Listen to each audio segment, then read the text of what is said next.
Hello students, मैं अतुल आप सभी का वेलकम करता हूं इनोवेशन एकेडमी के एनसीईआरटी रैपिड रिवीजन सीरीज़ में। और इस सीरीज़ में हम एनसीईआरटी लास्ट वाली जो एनसीईआरटी थी 2022-23 तक की जो एनसीईआरटी थी उसका जो फर्स्ट चैप्टर था रिप्रोडक्शन इन ऑर्गेनिज्म, उसका हम ऑलरेडी रैपिड रिवीजन कर चुके हैं। लेकिन जो लेटेस्ट एनसीईआरटी है, रेशनलाइज एनसीईआरटी है, उसमें चैप्टर नंबर फर्स्ट है रिप्रोडक्शन इन फ्लावरिंग प्लांट्स। तो अगर आपको बेसिक पढ़ना है तो आप वो चैप्टर भी एक बार देख लीजिएगा, लिंक मैं डिस्क्रिप्शन में दे दूँगा। और चैप्टर नंबर फर्स्ट जो है, इसके पहले जो बाकी सारी चीज़ें हैं जैसे पंचानन महेश्वरी का डिस्क्रिप्शन है, ये ऑलरेडी हम लास्ट वीडियो में डिस्कस कर चुके हैं। और रिप्रोडक्शन यूनिट का जो इंट्रोडक्शन है वो भी हम लास्ट वीडियोज़ में देख चुके हैं। अभी जो लेटेस्ट एनसीईआरटी है बच्चों, उसमें पिछली एनसीईआरटी के 3 चैप्टर जो है वो रिड्यूस है। 3 चैप्टर कौन कौन से हैं? चैप्टर नंबर फर्स्ट जो पहले हुआ करता था reproduction in organism, chapter number 9 जो पहले हुआ करता था strategies for enhancement and food production, और चैप्टर नंबर 16 जो पहले हुआ करता था एनवायरमेंटल इश्यूज़ के नाम से। अभी जो लेटेस्ट एनसीईआरटी है उसमें केवल 13 चैप्टर हैं। तो एक तरह से ये आप लोग के लिए अच्छी बात है कि 3 चैप्टर कम पढ़ने पड़ रहे हैं, और एडिशन कुछ भी नहीं हुआ है। लेटेस्ट एनसीईआरटी में एडिशन कुछ भी नहीं हुआ है, बाकी जो चैप्टर्स हैं एज इट इज़ है। तो हम फिलहाल स्टार्ट करते हैं chapter number first. Latest NCERT के according chapter number first, sexual reproduction in flowering plant. NCERT को इतना वेटेज क्यों देते हैं हम? एनसीईआरटी को पर इतना फोकस क्यों करते हैं? एनसीईआरटी को नीट एस्पिरेंट्स की बाइबल क्यों कहते हैं?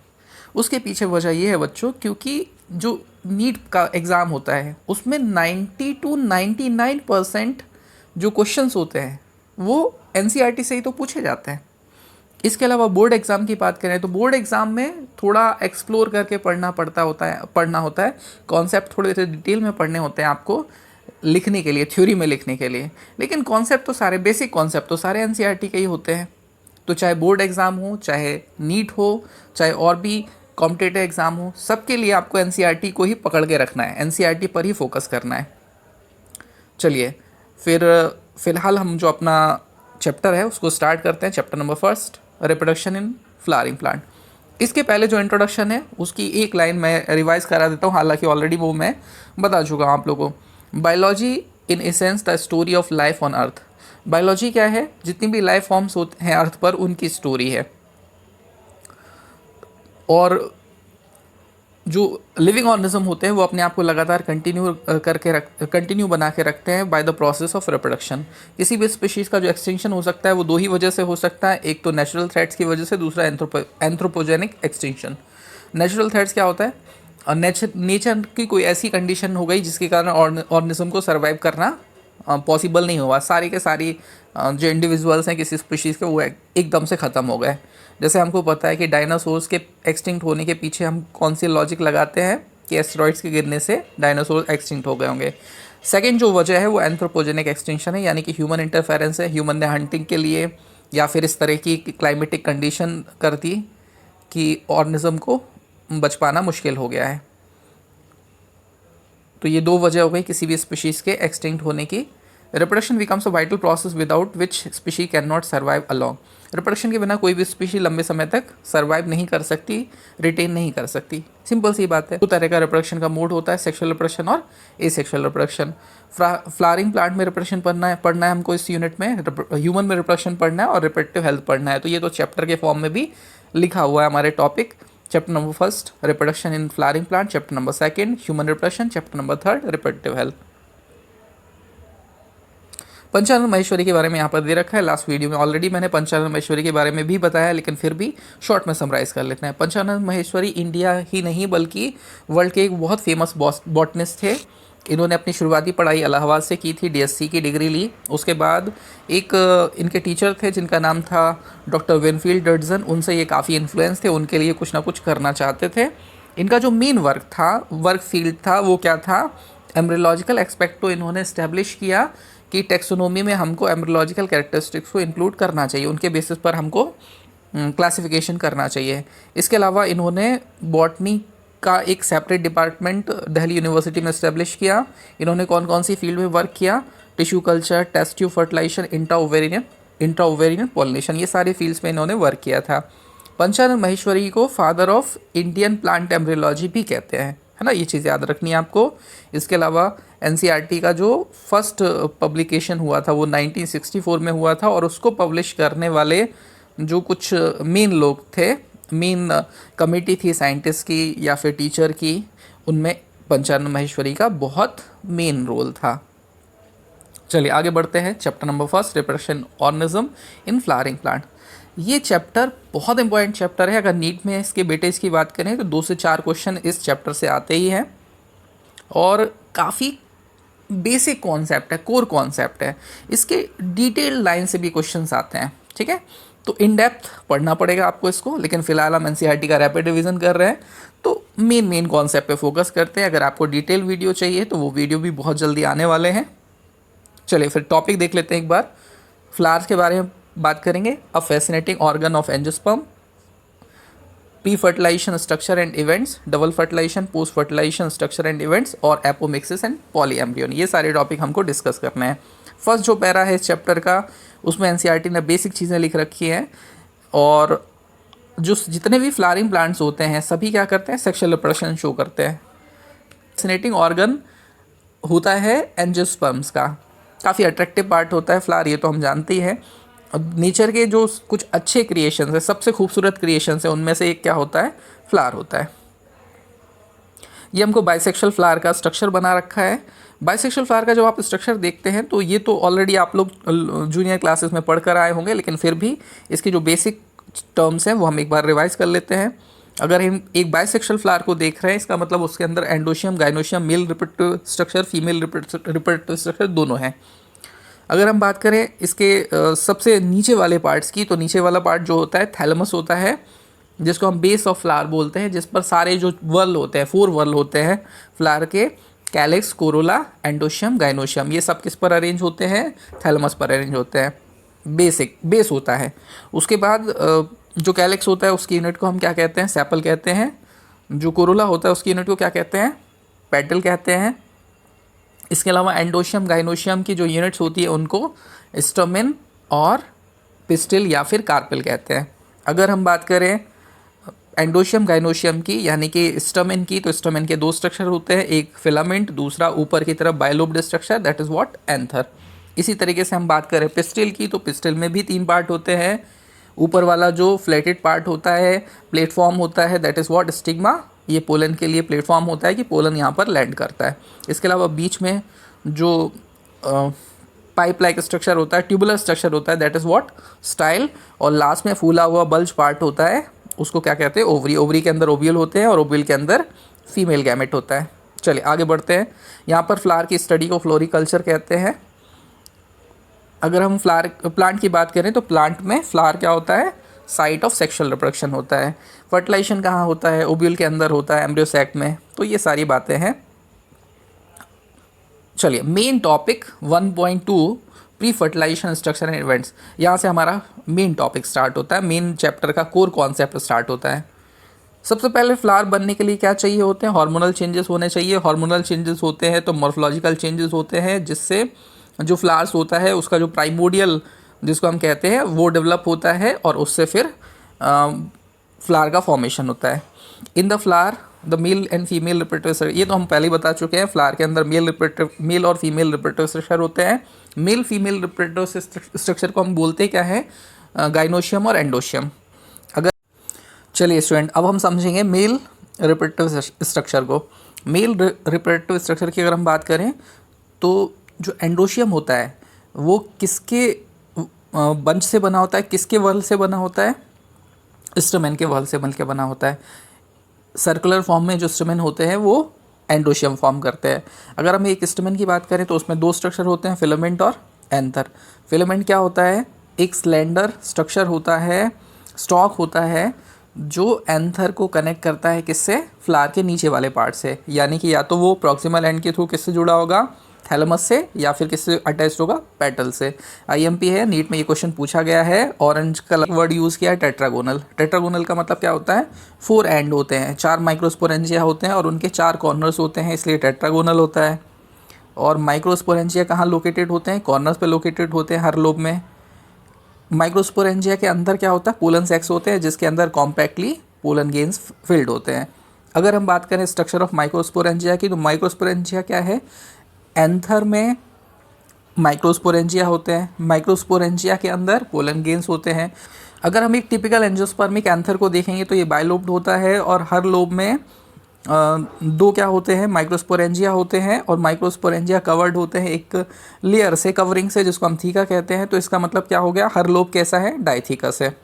ठीक, लॉन्गिट्यूडिशनल ग्रुप्स जो होते हैं वो लेंथ वाइज क्या करते हैं, थीका के फॉर्म में सेपरेट कर देते हैं लोब को, एंथर के लोब को।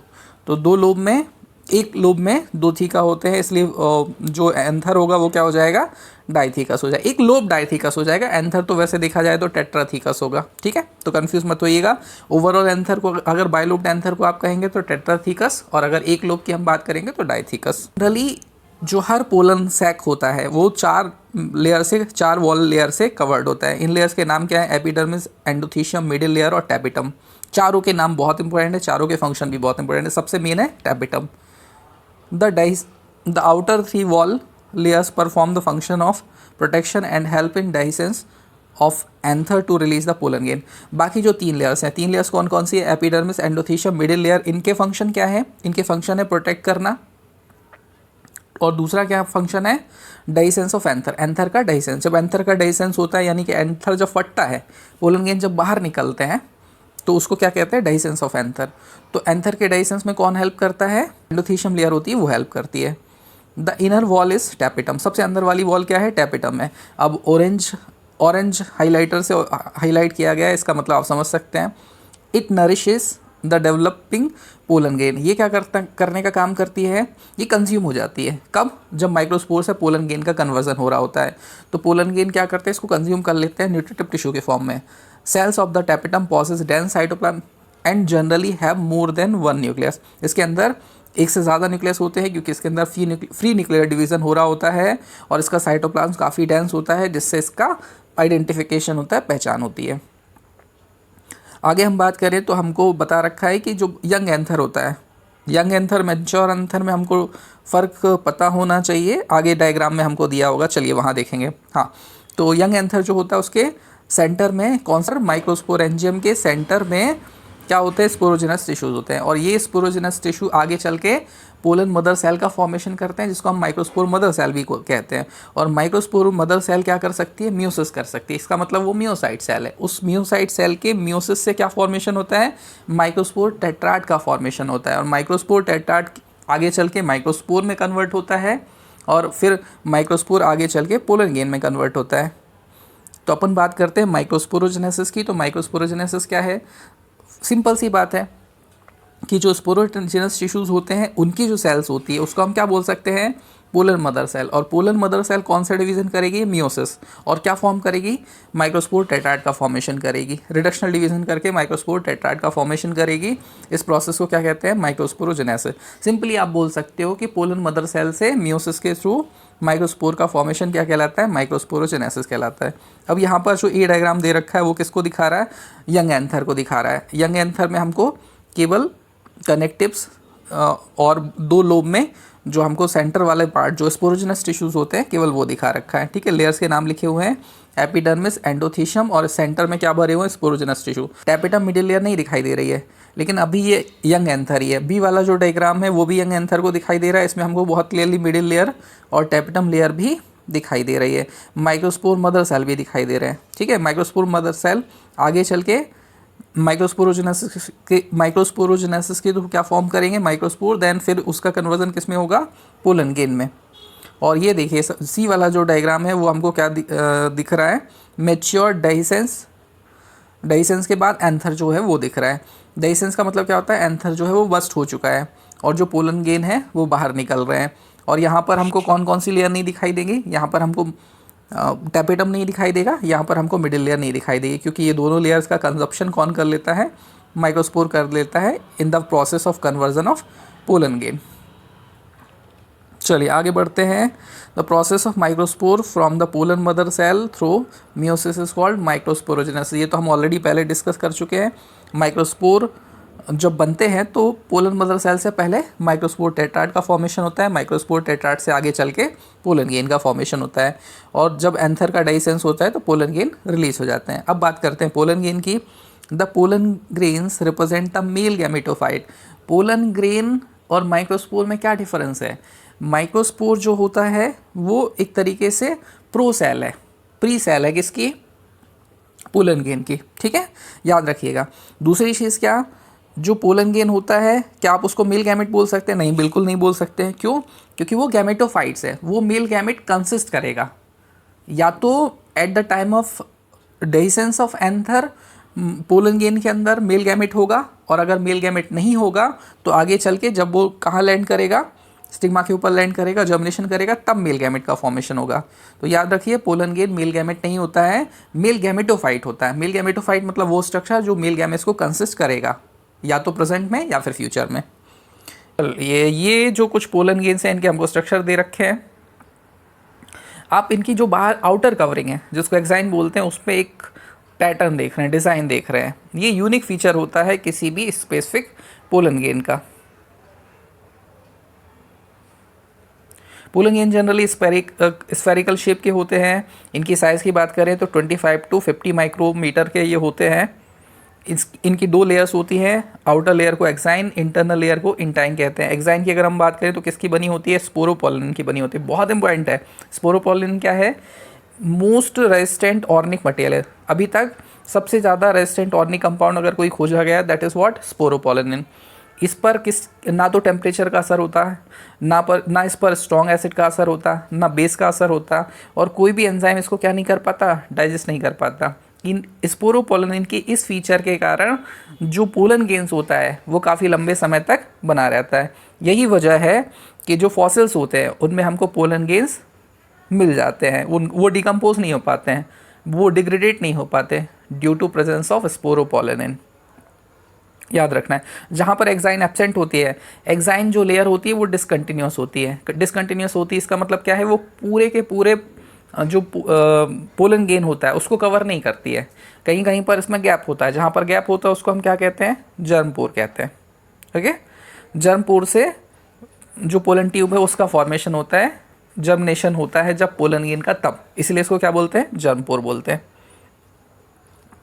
अगर हम बात करें किसकी? इनर वॉल की, तो इनर वॉल का नाम इंटाइन होता है। इंटाइन बनी किसकी होती है? पैक्टिन और सेलुलोज की बनी होती है। इसको कंबाइनली अगर बोला जाए तो पैक्टोसेलुलोज की बनी होती है। इसके अंदर का जो साइटोप्लाज्म होता है, हाँ, अंदर के स्ट्रक्चर की हम बात करेंगे एंथर के, पोलन गेन के, लेकिन उसके पहले ये हमें याद रखना चाहिए कंटिन्यूअस लेयर होती है। इंटाइन लेयर जो होती है वो कंटिन्यूअस होती है, इसमें जर्म पोर नहीं होते हैं, कहीं पर गैप नहीं होता है, इसलिए सिंपल सी बात है ये कैसी होती है? कॉन्टीन्यूअस होती है। अगर हम बात करें पोलन गेन के अंदर, तो पोलन गेन के अंदर जो साइटोप्लाज्म होता है वो प्लाज्मा मेम्ब्रेन से सराउंडेड होता है। When the pollen grain is mature it contain 2 cell. जब पोलन गेन मैच्योर होता है तो उसके अंदर 2 सेल हमको दिखाई देती है, एक वेजिटेटिव सेल होती है, दूसरी जनरेटिव सेल होती है। वेजिटेटिव सेल साइज में बड़ी होती है, जनरेटिव सेल छोटी होती है। अगर हम वेजिटेटिव सेल की बात करें तो इसका जो न्यूक्लियस होता है वो बड़ा होता है, साइज़ में इरेगुलर होता है, लेकिन जो जनरेटिव सेल्स होती है उसका जो न्यूक्लियस होता है वो छोटा होता है और स्पिंडल शेप का होता है। एक और डेटा हमको दे रखा है कि लगभग जो 60% एंजियोस्पर्म्स होते हैं उनका जब पोलन गेन निकलता है, रिलीज होता है, तो वो 2 सेल स्टेज में होता है। उसके अंदर 2 ही सेल होती है, जनरेटिव सेल और वेजिटेटिव सेल। लेकिन अगर हम बात करें रिमेनिंग 40% की, तो 40% जो स्पीशीज़ होती है एंजियोस्पर्म की, उनमें जब पोलन गेन रिलीज होता है एंथर से तब वो 3 सेल स्टेज में होता है। 3 सेल स्टेज में होता है, इसका मतलब क्या है? जो जनरेटिव सेल है वो डिवाइड होकर किस में कन्वर्ट हो गई है? 2 मेल गैमेट में कन्वर्ट हो गई है। पोलन, ये जो साइड में डायग्राम दिया जा रहा है इसको देख लेते हैं। ऊपर जो ये डायग्राम दिया है इसमें हमको माइक्रोस्पोर टेट्राड जो होता है वो कैलोज लेयर से चार माइक्रोस्पोर को कनेक्ट करके रखता है, और बाद में ये जो टेट्राड है ये इससे माइक्रोस्पोर सेपरेट हो जाते हैं, और एक माइक्रोस्पोर के अंदर फिर देखिए वैक्यूल का फॉर्मेशन हुआ है। वैक्यूल के फॉर्मेशन के बाद न्यूक्लियर का डिवीज़न हुआ, एसिमेट्रिक स्पिंडल का फॉर्मेशन हुआ और 2 न्यूक्लियस बन गए। एक न्यूक्लियस वेजिटेटिव न्यूक्लियस है जो कि साइज़ में बड़ा है, और दूसरा न्यूक्लियस जो होता है वो छोटा न्यूक्लियस है, स्पिंडल शेप का होता है, जनरेटिव न्यूक्लियस जिसको बोलते हैं। वेजिटेटिव न्यूक्लियस वेजिटेटिव सेल में है और जनरेटिव न्यूक्लियस जनरेटिव सेल में है। और दोनों सेल को डिवाइड करने वाली एक वॉल जो आपको दिखाई दे रही है उसको कैलोज वॉल या फिर कैलोज लेयर बोलते हैं। ग्रेन जो होता है वो एलर्जी कॉज कर सकता है। कौन कौन सी डिसीज हो सकती है इसके कारण? ब्रोंकाइटिस हो सकता है इसके कारण, अस्थमा हो सकता है ना। कॉमन एलर्जीज जो होती है, स्किन एलर्जीज, वो सब हो सकती है। और ये जो एलर्जीज है कुछ स्पेसिफिक पोलन ग्रेन्स के कारण होती है। जैसे एक का एग्जांपल दे रखा है पार्थिनियम। पार्थिनियम को हम क्या बोलते हैं? कैरेट ग्रास यानी गाजर घास। गाजर घास क्या कैसे आ गया इंडिया में? इंडिया का तो प्लांट है नहीं, नेटिव प्लांट तो है नहीं है, इंपोर्ट किया था और इंपोर्ट करने के कारण जो वीट था उसके साथ ये पार्थिनियम प्लांट आ गया। इसी तरीके से चीनोपोडियम के जो पोलन ग्रेन्स होते हैं उनसे भी क्या होती है? एलर्जी कॉज होती है। अगर हम बात करें किसकी? पोलन ग्रेन की, तो पोलन ग्रेन न्यूट्रिएंट्स रिच होते हैं। इनके अंदर काफ़ी प्रोटीन होते हैं, इनके अंदर स्टेरॉइड्स होते हैं जो काफ़ी एनर्जेटिक होते हैं। और इनका हम कहाँ यूज़ करते हैं? टैबलेट्स और फूड सप्लीमेंट बनाने के फॉर्म में। आपके दिमाग में एक बात आ रही होगी कि सर जब इसके पास स्पोरोपोलेनिन होता है तो हम इसको कैसे यूज़ कर पाते हैं? तो इनको क्रश करना पड़ता है, हाई प्रेशर में इनको क्या करना पड़ता है? क्रश करना पड़ता है और तब जाके इनके अंदर का जो मटेरियल होता है, साइटोप्लाज्मिक जो मटेरियल होता है उसका यूज़ हो सकता है। तो इनके टैबलेट सिरप्स होते हैं जो मार्केट में अवेलेबल होते हैं। इनका यूज़ जो परफॉर्मेंस होता है, स्टेमिना होता है, उसको बढ़ाने के लिए एथलीट्स और हॉर्स के लिए किया जाता है। यहाँ पर एक टॉपिक दे रखा है वायबिलिटी। वायबिलिटी क्या होती है? जब पोलन ग्रेन एंथर से रिलीज होता है और वो कहाँ पहुँचता है? स्टिग्मा पर पहुँचता है। तो स्टिग्मा पे क्या होगा? उसका जर्मिनेशन होगा। तो एक फिक्स टाइम पीरियड होता है कि पोलन ग्रेन से निकलने के बाद इतने टाइम तक, अगर एंथर से निकलने के बाद इतने टाइम तक अगर पोलन ग्रेन स्टिग्मा के ऊपर पहुंच गया तो वो क्या कर जाएगा? जर्मिनेट कर जाएगा। अदरवाइज वो जर्मिनेट नहीं कर पाएगा। तो वो टाइम पीरियड कि एंथर से निकलने के बाद कितने टाइम तक वो जर्मिनेट कर सकता है स्टिग्मा पर पहुंचकर, उस टाइम पीरियड को क्या बोलते हैं? वायबिलिटी। वायबिलिटी वेरी करती है स्पीशी टू स्पीशी। अगर हम बात करें ऐसे प्लांट्स की जिनमें खास तौर पर क्या होता है? विंड के थ्रू पॉलिनेशन होता है, एनेमोफिलस फ्लावर होते हैं, उनमें वायबिलिटी कम होती है।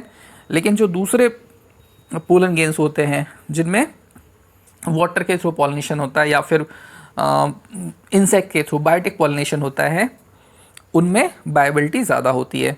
तो हमको लिख रखा है कि जो कौन कौन से प्लांट है, जैसे राइस प्लांट की बात की है, वीट प्लांट की बात की, इनमें क्या होता है? जनरली विंड के थ्रू पॉलिनेशन होता है।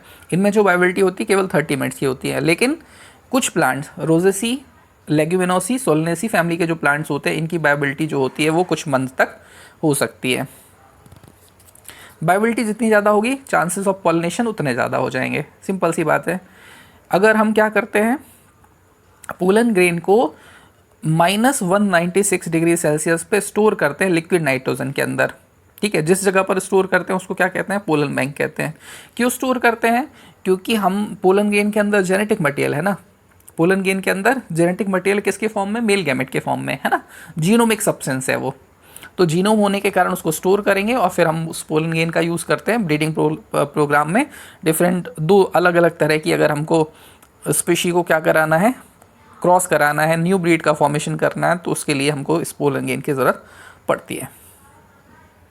चलिए, तो ये हमारा मेल रिप्रोडक्टिव स्ट्रक्चर्स क्लियर हो गया। फीमेल रिप्रोडक्टिव स्ट्रक्चर्स हमको डिस्कस करना है, लेकिन वो हम पढ़ेंगे नेक्स्ट क्लास में, नेक्स्ट वीडियो में।